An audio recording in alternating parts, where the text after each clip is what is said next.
What if I told you that the way you measure your wealth, your savings, your 401k, everything you see in dollars, is fundamentally broken, that it's telling you a really misleading story? Well, that's the powerful idea we're going to dig into today. So let's get right to it, right? You check your retirement account, you see the number is up, you're feeling pretty good. But what if I told you you actually lost a huge chunk of your real value? It sounds totally impossible, I know, but it all comes down to what you're using as a measuring stick for your wealth. And this is where it gets really, really weird. So in 1 year, the S&P 500 was up 18% in US dollars. Fantastic, a solid gain for sure. But if you measure that exact same performance against gold, it was down 28%.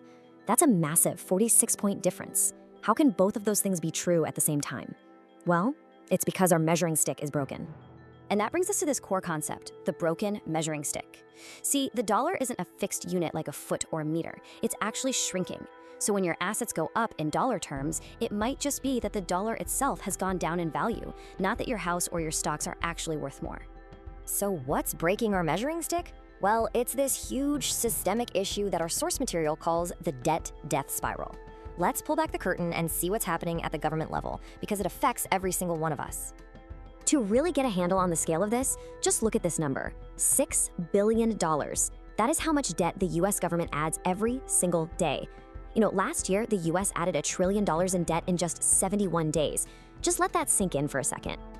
And all those billions every day, this is the result. Over $38 trillion in total national debt. It's a number so massive, it's almost hard to even think about, and it puts the government in a serious trap with very few ways out. This is what our source calls the structural trap. It's really a political dilemma. When you're this deep in the hole, your options for climbing out are pretty terrible. And the easiest path? Well, that's often the most destructive one in the long run. I mean, there are really only 3 ways out of this mess. Option 1, raise taxes. Yeah, that's politically toxic. Option 2, cut spending on big things like Social Security or defense. Also, basically political suicide. Or option 3, you print more money. This secretly devalues all the old debt, making it easier to pay back. It's quiet, it's subtle, and it is absolutely the path of least resistance. Now, this isn't just a US issue. The rest of the world is watching what's happening, and the biggest players on the field, we're talking central banks, are making some really big moves. Just look at this chart. This shows a huge shift. Gold has blown past both the yen and the euro to become the second largest reserve asset held by central banks all over the world. They are actively getting out of currencies and into a physical asset. But why? The key reason comes down to these 3 little words: no counterparty risk. See, unlike a bond or a currency, gold's value doesn't depend on a government's promise to pay you back or on a bank staying solvent. It's an asset that just stands on its own. And this whole shift has been hitting hyperspeed. 2022 was a massive turning point when the US froze Russia's reserves. That sent a shockwave to other countries, showing them that their dollar holdings were vulnerable. So now you've got nations building their own payment systems to get around the dollar. And get this, by 2026, central banks are projected to be buying up half of all the new gold mined in the entire world. But there's another factor that's pouring gasoline on this whole fire. Our source describes it as a ticking time bomb, sitting right inside the debt itself. And that time bomb is $9.2 trillion. That's how much old, low-interest US debt just matured last year alone. Think of it like this. All of that old debt has to be refinanced with new debt at today's much, much higher interest rates. So what does all that refinancing mean? It means the interest payments are just exploding. The annual interest payment on the national debt has already hit $1.2 trillion.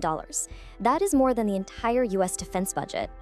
So to keep these costs from just spiraling completely out of control, the government is under huge pressure to get interest rates down.